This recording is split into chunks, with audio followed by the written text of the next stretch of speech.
முல்லை பெரியாறு அணை விவகாரத்தில் வல்லுநர்கள் குழு, அறிஞர்கள், விஞ்ஞானிகள் சொல்வது அணை பலமாக இருக்கிறது என்று சொன்னவுடனே அதை தமிழ்நாட்டில் இருக்கிற கட்சிகள் எல்லாம் ஏற்றுக்கொள்கின்றன. ஒருவேளை நீங்களும் கூட ஏற்கக்கூடும். ஆனால் கூடங்குளம் தொடர்பாக எந்த விஞ்ஞானி பாதுகாப்பானது என்று சொன்னாலும் நீங்கள் அதை ஏற்க மறுக்கிறீர்கள். இப்போ அறிவியலிலேயே இரண்டு பார்வை என்பது சரியா? ஆப்பிளையும் ஆரஞ்சையும் ஒப்பிடக்கூடாது. இரண்டு வேற வேற வெரைட்டி. இந்த முல்லை பெரியாறு அணை ஒரே நாளில் இரவு வெடித்து உடைந்து நேராக கீறி சிதறி அங்கிருந்து பெரிய அளவில் தண்ணீர் வந்து ஒன்று நடந்துவிடப் போவதில்லை. அங்கே கீறல் விழலாம். அதை சரி செய்வதற்கு நமக்கு கால அவகாசம் கிடைக்கும். ஆனால் அணுமின் நிலையம் அப்படி அல்ல. இங்கே ஒரு சின்ன மயிரளவு ஒரு கீறல் விழுந்தாலுமே உடனடியாக இது முடிவுக்கு வந்துவிடும். எனவே தான் அந்த இரண்டையும் நாம் ஒப்பிடக்கூடாது, ஒப்பிட முடியாது என்பதை தான் நாங்கள் சொல்கிறோம். மக்களுடைய பாதுகாப்பு உறுதிப்படுத்தப்பட வேண்டும் என்பதிலே எங்களுக்கு எந்த மாற்று கருத்தும் கிடையாது. அங்கே தமிழனோ மலையாளியோ, அங்கே அணை பகுதியிலே வாழக்கூடிய மக்களோ, அணுமின் நிலையம் பகுதியிலே வாழக்கூடிய மக்கள் என்று நாங்கள் பிரித்து பார்க்கவில்லை. மக்கள் பாதுகாப்போடு வாழ வேண்டும், மக்களுடைய வாழ்வுரிமை பாதுகாக்கப்பட வேண்டும் என்பதில் எந்த மாற்று கருத்தும் கிடையாது.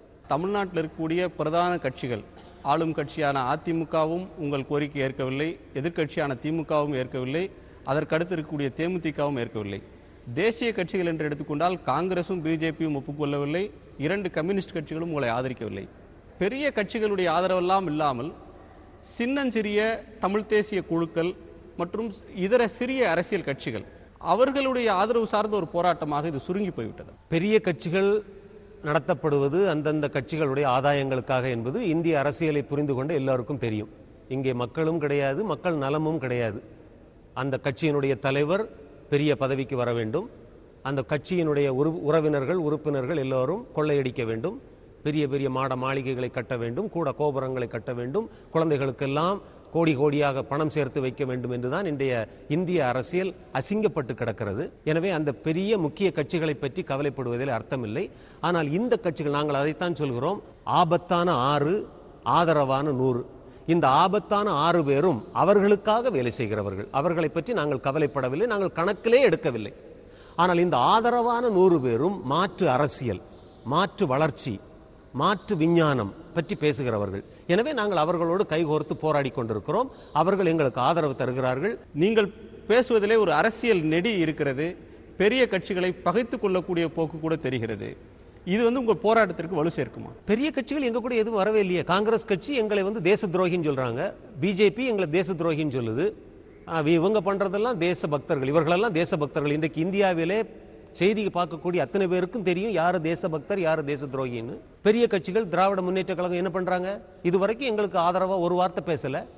சிபிஐ, சிபிஎம் என்ற கட்சிகள் எல்லாம் இன்னும் குழப்பத்துக்குள்ளே தான் இருக்கிறார்கள். நாங்கள் அவர்கள் எங்களுக்கு இதுவரைக்கும் எந்த உதவியும் அவர்கள் செய்யவில்லை, நாங்கள் எந்த உதவியும் எதிர்பார்க்கவும் இல்லை.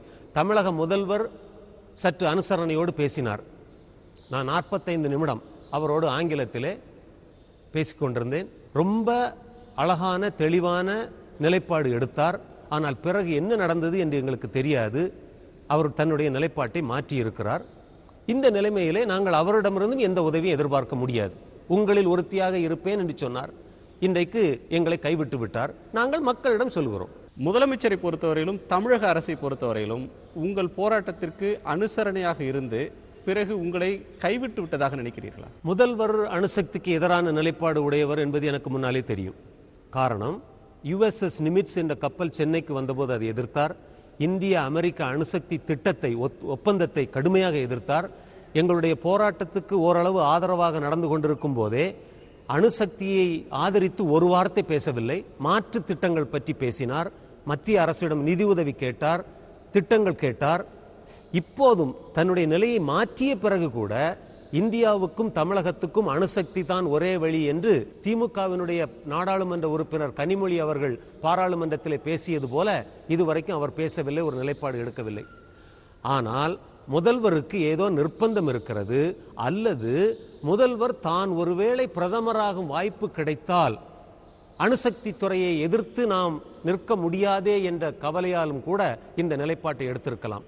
நாங்கள் என்ன சொல்கிறோம், நீங்கள் தான் இன்றைக்கு தமிழகத்திலே மிகப்பெரிய கட்சி. இந்த மீனவ மக்கள் இந்த விவசாய மக்கள் எல்லோருமாக வாக்களித்துத்தான் நீங்கள் இன்றைக்கு இவ்வளவு ஒரு பெரிய சக்தி வாய்ந்த அரசியல் தலைவராக இருக்கிறீர்கள். இந்த மக்களுக்கு பதில் சொல்லுங்கள். இதுல உதயகுமாரோ வேற எங்கள் இயக்கத்தில் இருக்கிற யாருமோ இதுல முக்கியமானவர்கள் கிடையாது. நாங்கள் எல்லாம் இந்த மக்களுடைய சேவகர்கள். நீங்கள் பதில் சொல்ல வேண்டியது இந்த மக்களுக்கு. அணு விஞ்ஞானம் என்பது படித்தவர்களாலேயே புரிந்து கொள்ள முடியாத ஒரு சிக்கலான விஷயமாக இருக்கிறது. நீங்கள் அமெரிக்காவில் இருந்திருக்கிறீர்கள், இது பற்றி ஆராய்ச்சி செய்திருக்கிறீர்கள். உங்கள் மீது மற்றவர்கள் சொல்லக்கூடிய புகாரே இந்த எளிய மக்களை, மீனவ மக்களை, சாமானிய மக்களை நீங்கள் தவறாக வழிநடத்துகிறீர்கள். அவர்களுக்கு ஆக்கப்பூர்வமாக இதை எப்படி எதிர்கொள்வது என்று சொல்லாமல் அச்சத்தை, பீதியை உருவாக்கி அவர்களுக்கு தவறான வழியை காட்டிக் கொண்டிருக்கிறீர்கள் என்று சொல்கிறார்கள். அதற்கு உங்களுடைய பதில்? ராவத் பாட்டா, ராஜஸ்தான் ராவத் பாட்டாவிலே 10,000 மக்களுக்கு அதிகமான பேர் கூடி போராட்டம் நடத்தி இருக்கிறார்கள். நான் ராவத் பாட்டாவுக்கு போனதில்லை. ஃபத்தேகாபாதிலே உள்ள விவசாயிகள் பல்லாண்டு காலமாக போராட்டம் நடத்தி கொண்டிருக்கிறார்கள். நான் ஃபத்தேகாபாத்துக்கு போனதே கிடையாது. இந்தியா முழுக்க போராட்டங்கள் நடக்கின்றன.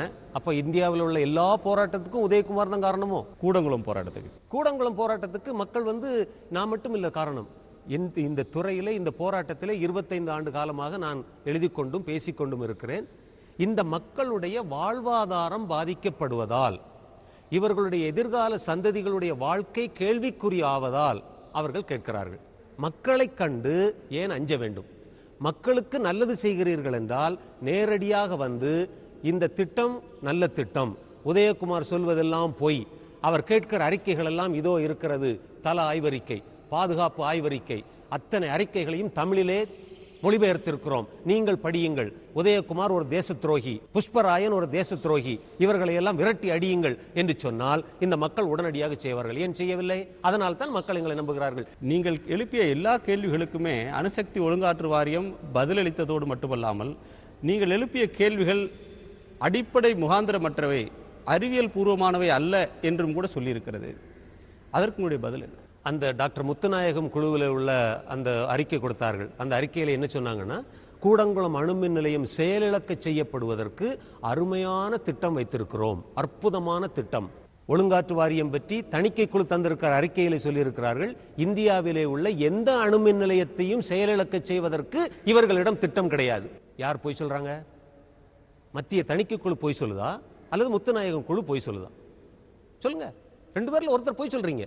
அதிகாரம் உள்ளவர்கள் இந்த பாமர மக்களை, இந்த சாதாரண மக்களை ஏமாற்றுகிறோம்.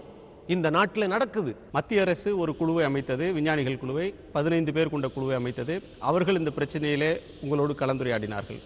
மாநில அரசு ஒரு 4 குழுவை அமைத்தது. குறிப்பாக எம்.ஆர். ஸ்ரீனிவாசன் விஞ்ஞானி தலைமையிலே கூட அந்த குழுவை அமைத்தது. பிரச்சனையே. ஆனால் அந்த 2 குழுக்கள் அவங்களோடலாம் பேசுவதற்கு நீங்கள் தயாராக இல்லையா? அல்லது அவர்கள் சொல்லக்கூடிய எந்த கருத்தையுமே ஒப்புக்கொள்ள மாட்டோம், நாங்கள் சொல்வதுதான் சரி என்று அதிலேயே உடும்புப்பிடியாக நிற்கிறீர்கள்? டாக்டர் முத்துநாயகம் குழுவோடு நாங்கள் பேசினோம். 3 முறை அந்த கூட்டம் நடந்தது. நாங்கள் பேசினோம், நாங்கள் கேள்விகள் கேட்டோம். 5 கேள்விகளுக்கு நாங்கள் பதில் சொல்ல முடியாது என்று சொன்னார். அந்த 5 கேள்விகளில் ஒன்று, ஏன் எங்களுக்கு இழப்பீடு வாங்கி தரவில்லை? ஏன் ரஷ்யாவோடு இந்திய அரசு ரகசிய ஒப்பந்தம் போடுகிறது? 500 ரூபாய்க்கு ஒரு பொருள் வாங்கினால் கூட 6 மாதம் இழப்பீடு தரக்கூடிய இந்த நாட்டிலே இவ்வளவு ஒரு பெரிய திட்டத்தை கொண்டு வரும்போது ஏன் இழப்பீடு தர மறுக்கிறார்கள் என்று கேட்டபோது அதை பற்றி நாங்கள் பேச முடியாது என்று சொன்னார். டாக்டர் முத்துநாயகம் தலைமையிலான குழு ஒரு அறிக்கையை தந்தது. நாங்கள் அதற்கு பதில் சொன்னோம். இந்த கருத்து பரிமாற்றம் நடந்து கொண்டிருக்கும் போதே எங்கள் மீது தாக்குதல் நடத்தினார்கள், ஆட்களை ஏற்பாடு செய்து. அந்த பேச்சுவார்த்தையை முறியடித்தது இந்த ஆளும் வர்க்கம். பேசுவதற்கு நாங்கள் தயாராக இருந்தோம், இன்னும் இருக்கிறோம். அந்த முத்துநாயகம் குழுவிலே இருந்தவர்கள் பெரும்பாலும் அணுசக்தி துறையோடு தொடர்பு உள்ளவர்கள். இந்த 4 குழு வந்தது. நாங்கள் 4 குழுவிடம் மன்றாடினோம். அந்த முத்துநாயகம் குழு எங்கள் மக்களை சந்திக்க மறுக்கிறது. இது ஒரு ஜனநாயக நாடு, இது ஒரு மக்களாட்சி நடைபெறுகிற நாடு. இந்த மக்களுக்கும் எழுத படிக்க தெரியாமல் இருக்கலாம், ஆனால் அவர்களுக்கும் தங்களுடைய எதிர்காலத்தை நிர்ணயிக்கிற உரிமை இருக்கிறது. அவர்களை நீங்கள் பார்த்து பேசுங்கள் என்று சொன்னோம். நாங்கள் எப்படி, உங்களுக்கே நாங்கள் சொல்வது புரியாது. அதில் இடம்பெற்றிருந்த திரு விஜயராகவன் ஐயா சொன்னார், அணுசக்தி பற்றி உங்களுக்கே சரியாக தெரியாது என்கிறீர்கள். நாங்கள் அவர்களிடம் என்ன சொல்வது? நாங்கள் சொன்ன, நீங்கள் சொல்ல வேண்டாம், கேளுங்கள், அவர்கள் கருத்துக்களை கேளுங்கள். அவர்கள் இந்திய நாட்டு பிரஜைகள், குடிமக்கள். அவர்களுடைய கருத்து எங்களுக்கு வாழ்வாதாரம் பாதிக்கப்படுமோ? ஒரு மீனவனுக்காக நான் பேச முடியாது, வேறு யாரும் பேச முடியாது. ஒரு தலித் தொழிலாளிக்காக நான் பேச முடியாது, நான் ஒரு தலித் தொழிலாளி கிடையாது. அந்த மக்களிடம் நீங்கள் பேசுங்கள். இதைத்தான் நாங்கள் கேட்டோம். யார் வந்தாங்க இது வரைக்கும்? யாரும் வரல. தமிழ்நாட்டில் கடுமையான மின்வெட்டு இருக்கிறது. மின்சார தட்டுப்பாடு என்பது நாளுக்கு நாள் அதிகமாகிக் கொண்டிருக்கிறது. இங்கு இருக்கக்கூடிய 5 மீனவ கிராம மக்கள் இதற்கு எதிர்ப்பு தெரிவிக்கிறீர்கள். ஆனால் வெளியிலே தமிழ்நாட்டில் மின் பற்றாக்குறையினால் பாதிக்கப்படக்கூடியவர்கள் கூடங்குளம் அணுமின் நிலையத்தை திறக்க வேண்டும் என்று போராடக்கூடிய சூழ்நிலையும் இருக்கிறது.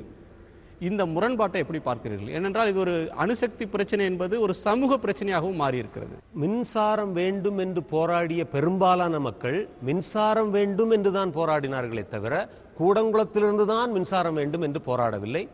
அப்படி கருத்தை சொன்ன 1-2 இயக்கங்களை நாங்கள் போய் பார்த்தோம். அவர்களிடம் சொன்னோம், நாங்களும் பாமர மக்கள், நீங்களும் உழைத்து வாழ்கிற மக்கள், மின்சாரம் வேண்டும் என்று கேட்பது உங்களுடைய உரிமை, ஆனால் கூடங்குளம் மின்சாரம் வேண்டும் என்று கேட்காதீர்கள். இன்றைய நிலையிலே தமிழகம் கிட்டத்தட்ட நேர் பாதியாக பிளவுபட்டிருக்கிறது.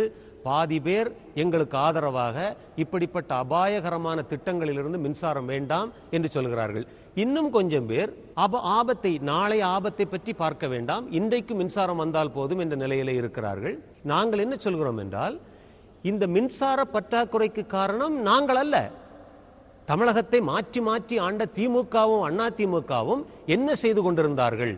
ஏன் நீங்கள் எதிர்காலத்தை பற்றி சிந்தித்து திட்டமிடவில்லை என்று அவர்கள் இருவரிடமும் கேட்க வேண்டுமே தவிர, அவர்கள் செய்த தவறுக்கு நாங்கள் தண்டனை அனுபவிக்க வேண்டும் என்று சொல்வது தவறு. இடைத்தேர்தலுக்கு 30 அமைச்சர்கள் போகிறார்கள். இந்த திட்டத்திற்கு ஒரு அமைச்சர் தான் இருக்கிறார். இதை பற்றி மக்கள் கேள்வி கேட்க வேண்டும். எங்களிடம் கோபப்படுவது, மார்ச் மாதம் இந்த போராட்டத்தை முடிக்கும் போது சொன்னார்கள், இவர்கள் போராட்டத்தை முடித்து விட்டால் உடனடியாக மின்சாரம் வரும் என்று. இன்றைக்கு 6 மாதம் ஆகிறது. அமைச்சர் நாராயணசாமி கடன்காரனுக்கு அவதி சொல்வது போல 10 நாளையில் வருகிறது, 10 நாளையில் வருகிறது, 10 நாளையில ஒன்றும் வரல. இன்னும் 1 வருடத்துக்கு அங்கே எதுவும் வரப்போறது கிடையாது. 1 வருடத்துக்கு கூடங்குளம் அணுமின் நிலையத்திலிருந்து எதுவும் வரப்போவது கிடையாது. 2வது அணு உலை இயங்கினால் அது 3 வருடங்களுக்கு பிறகுதான் நடக்கும் என்று உள்ளே இருக்கிற அதிகாரிகள் தகவல் சொல்கிறார்கள். எனவே மக்களை ஏமாற்ற வேண்டாம்.